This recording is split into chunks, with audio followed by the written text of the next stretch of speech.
¿Sabías que la única película cubana nominada a los premios Oscars fue estrenada en 1994 y es un reflejo fiel de la realidad cubana luego del triunfo de la revolución? Aún me pregunto cómo el gobierno cubano permitió que saliera a la luz, teniendo en cuenta la censura y el control que siempre ha tenido sobre los medios audiovisuales del país. La trama se sitúa en La Habana de finales de los años 70 y nos presenta a dos personajes principales. David es un joven estudiante de ciencias políticas en la Universidad de La Habana. Convencido comunista, es ingenuo y está lleno de prejuicios y doctrinas propias de la época. La historia comienza con él, en el cuarto de un hostal cubano a punto de tener relaciones con su novia, quien se enfurece con él y cuestiona si realmente esté enamorado de ella. Ante el reclamo, David le promete que no la tocará hasta el día de la boda, y efectivamente llega el día. Vivian se ve hermosa vestida de novia, pero al momento de firmar el sí, no es David con quien se está casando. Él se encuentra entre el grupo de personas y se retira a un bar para emborracharse, pero termina en el Coopelia tomándose un helado. Algo curioso de los Coopelias en Cuba es que las mesas son de 4 sillas, y si vas solo o en pareja, es totalmente normal que se sienten más personas a completar la mesa, sin importar que sean desconocidos. Es incómodo, pero es la realidad. Así entra en escena el otro personaje principal, Diego.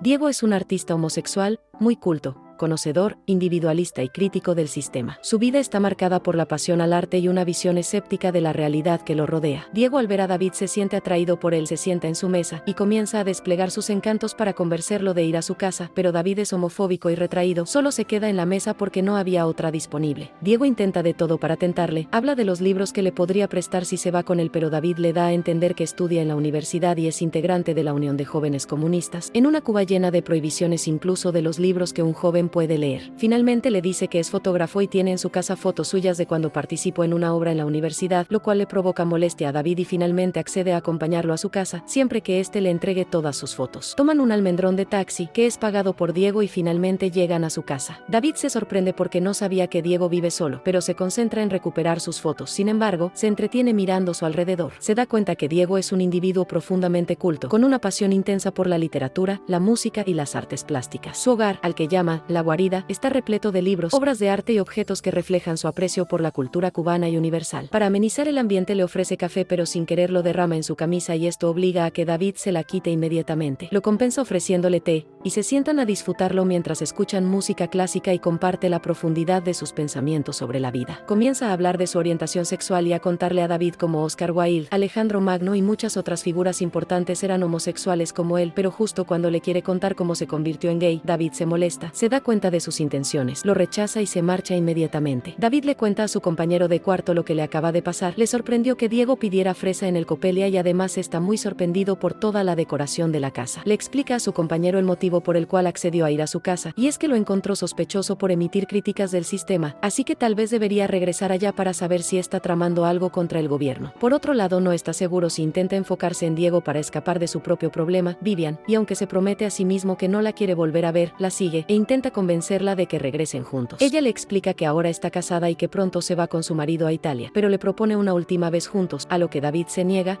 y se marcha ofendido. Al salir, su amigo le dice que ya habló con las autoridades el caso de Diego, expresando que no se puede confiar en un tipo que no le es fiel ni a su propio sexo, y lo convence a regresar a su casa. Diego, cuando abre la puerta, está muy contento a la vez que sorprendido de ver a David. Le ofrece whisky preguntándole, ¿me aceptas un brindis con la bebida del enemigo? Y pone música de Lecuona para amenizar el ambiente. En la conversación se da cuenta que David es inculto y materialista, y pone las cartas sobre la mesa, explicándole que él ha tenido problemas con el sistema porque no está de acuerdo, se niega a hacer guardias o ir a reuniones comunistas. Además, en la Cuba de finales de los años 70, la homosexualidad era objeto de prejuicios y discriminación. Diego vive abiertamente su orientación sexual, lo que lo convierte en blanco de sospechas y marginación por parte de las autoridades y de sectores conservadores de la sociedad. El whisky le cayó fatal a David y termina en el albergue de la universidad vomitando la borrachera. La curiosidad y la fascinación por el mundo de Diego lo hace querer regresar, y es entonces que se encuentra un tumulto de personas y una ambulancia frente a su casa. Al parecer, su amiga Nancy intentó quitarse la vida y David termina donando sangre para ella, quien ya ha hecho esto otras 4 veces en las que ha sido Diego quien ha donado sangre. Como compensación lo invita a almorzar y le prepara un buen bistec. Nancy se dedica a vender mercancía ilegalmente y padece de depresión. Desde que ve a David se interesa por él. Uno de los momentos más definitorios de la película es cuando David le pregunta a Diego por qué él es así, porque prefiere los hombres y si su familia no está de acuerdo. Se sorprende grandemente cuando Diego le cuenta que su familia sabe cómo él es, lo acepta como tal. Además, cuando joven era tan revolucionario como él, incluso se ofreció de voluntario a los 14 años para ir a las lomas a alfabetizar personas, y quería ser maestro, pero Diego es demasiado inteligente y se dio cuenta que el gobierno no quiere gente inteligente con ideas propias. El gobierno quiere gente que dice que sí a todo sin importar si está de acuerdo o no. Diego ama profundamente a Cuba y no le importa que lo cuestionen por pensar diferente. Se siente orgulloso y sabe que tiene derecho a vivir como quiera. Nadie lo puede expulsar de su propio país por eso, pero mantiene una postura crítica hacia el gobierno cubano, especialmente en lo que respecta a la censura artística y la falta de libertades individuales. Su escepticismo e individualismo lo colocan en una posición de disidencia que lo aísla aún más. Termina la charla abriéndole la puerta a David para que se marche. Esto afecta a David más de lo que quiere admitir. Mientras todo esto pasaba, Diego y su amigo Germán intentaban montar una exposición de esculturas. Habían tenido muchas trabas y condiciones para hacerlo. Esto les provoca frustración y una fuerte discusión en la que tristemente Germán arremete contra sus propias esculturas y llorando rompe algunas en un acto desesperado por desahogar todo el dolor que lleva dentro. David, para acercarse nuevamente a Diego, le trae algunos escritos que son de su autoría, algo que no había compartido con nadie. A pesar de eso,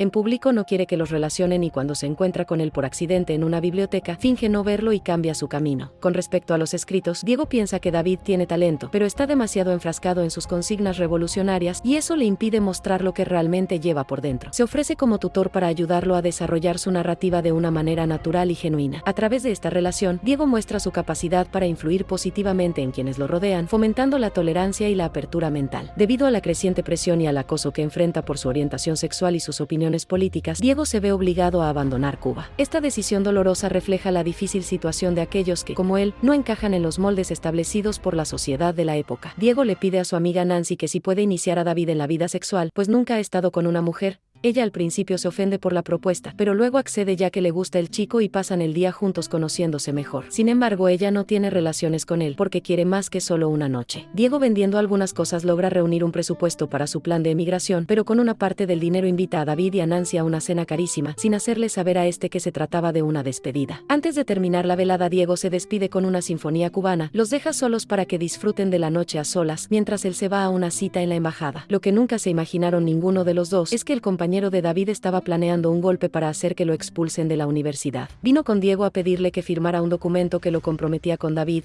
Obviamente Diego se negó y la conversación terminó en gritos y golpes. A medida que avanza la trama, David comienza a cuestionar sus propias creencias y prejuicios. La amistad con Diego lo confronta con realidades que antes ignoraba, llevándolo a una transformación personal. Finalmente llegó el momento de despedirse, y es uno de los momentos más emotivos de la película, porque primero se van al Copelia y recrean la escena del inicio, la primera vez que se conocieron, pero esta vez como dos personas diferentes, con un David menos rígido, que siente un gran cariño por Diego. Luego se funden en un gran primer abrazo de amistad verdadera. El final deja un sentimiento agridulce. Diego se va, pero su influencia sobre David persiste. La escena cierra con un aire nostálgico, reflejando la pérdida pero también la transformación personal. La importancia de esta cinta radica en su capacidad para abordar temas sensibles y controversiales de manera honesta y profunda, convirtiéndose en un espejo crítico de la sociedad cubana de ese momento. Gracias por acompañarme en este recorrido por el cine cubano. No olvides darle like al video, suscribirte al canal y activar la campanita para recibir notificaciones de nuevos contenidos. Hasta la próxima, mi gente.